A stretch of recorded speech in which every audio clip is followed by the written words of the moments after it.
후보가 휴대전화를 교체했다는 사실을 알리면서도 대통령실은 기존 전화기를 어떻게 처리했는지에 대해서는 함구해왔습니다.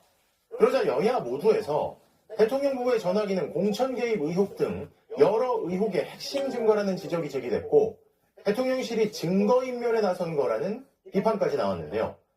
이에 대해 대통령실이 처음으로 공식 입장을 밝혔는데 제대로 된 답을 했을까요? 강현석 기자입니다.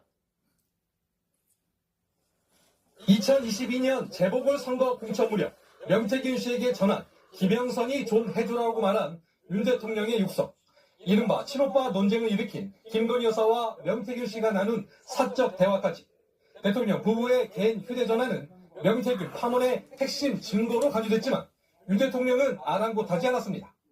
공무원들, 장차관들하고도 크게 국가 안보나 이런 거에 저게 아닐 때는 그냥 질투폰을 쓰고요.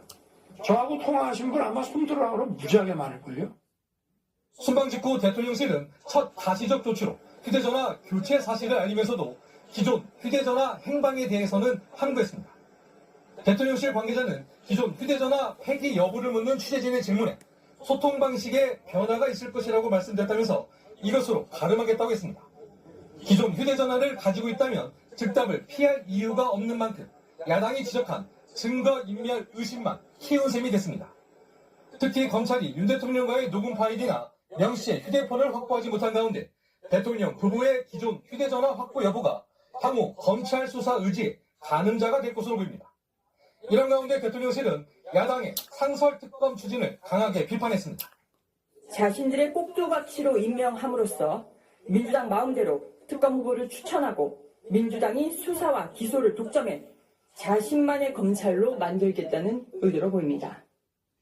도이치모터스 주가 조작 사건과 관련해 김건희 여사를 무혐의 처분한 이창수 지검장 등 서울중앙지검 지휘부에 대한 탄핵 추진에 대해서도 원하는 대로 수사 결과가 나오지 않았다고 해서 탄핵하는 것은 명백한 보복 탄핵이라며 그 피해는 고스란히 국민들에게 돌아갈 것이라고 주장했습니다.